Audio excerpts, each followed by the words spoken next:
Hi friends! ఈరోజు పాప lunch బాక్స్‌లోకి రైస్ అయితే వండేసి, పులిహోర అయితే కలిపేశాను. అంతకుముందైతే ఎక్కువ నిమ్మకాయ పులిహోర అడిగేదండి. కానీ ఇప్పుడైతే పులియోగరె పౌడర్ అయితే కలిపేసేయమని చెప్పేసి అడుగుతుంది. ఇంక అందుకని పాపకైతే పులియోగరె పౌడర్ అయితే కలిపేశాను. ఇంకా మా వారి లంచ్‌లోకి అయితే రైస్ అయితే వండేసేసి పెట్టేసేసాను. ఇంకా టిఫిన్‌కైతే పోహా అయితే ప్రిపేర్ చేశాను. ఈరోజైతే ఆనియన్స్ ఏమీ ఏయకుండా మామూలుగా అయితే పోహా అయితే ప్రిపేర్ చేశానండి. జీడిపప్పు ఎక్కువ వేసేసుకొని.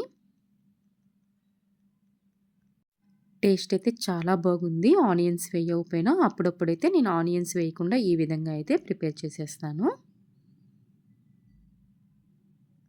ఇంకా మా వారి లంచ్‌లోకి క్యారెట్ అయితే ఈ విధంగా తురిమేసేసుకొని వేయించుతున్నానండి. ఎప్పుడు క్యారెట్ కర్రీగా కానీ, క్యారెట్ రైస్‌గా కానీ చేస్తాను. ఈ విధంగా అయితే చేయలేదు. కానీ ఈరోజైతే ట్రై చేద్దాము ఎలా ఉంటదో అని చెప్పేసి ఈ విధంగా అయితే తురిమేసేసేసుకొని ఫ్రై చేసేస్తున్నాను. నేను దీంట్లోకి ఆనియన్స్ ఏమీ యాడ్ చేయలేదు. 2 టేబుల్ స్పూన్‌ల ఆయిల్ వేసుకొని కొంచెం తాలింపు గింజలైతే వేయించుకున్నాను. తాలింపైతే వేగినాక ఇంక తురుముకున్న క్యారెట్‌ని కూడా యాడ్ చేసేసుకొని ఈ విధంగా అయితే కలిపేసేసుకున్నాను. క్యారెట్ తురుము కొంచెం మగ్గినాక కొంచెం పసుపు, ఉప్పును కూడా యాడ్ చేసుకొని మరొకసారి అయితే ఈ విధంగా కలిపేసేసుకుంటున్నాను.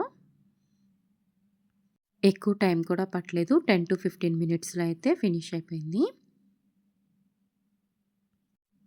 టేస్ట్ అయితే చాలా బాగుంది. ఇంకా ఒక 2-3 మినిట్స్‌లో స్టవ్ ఆపేస్తాము అనగా కొంచెం కారం అయితే వేసుకొని మరొకసారి అయితే ఈ విధంగా అయితే కలుపుకోవాలి. క్యారెట్ కూడా బాగా ఫ్రై అయిపోయింది చూశారు కదా!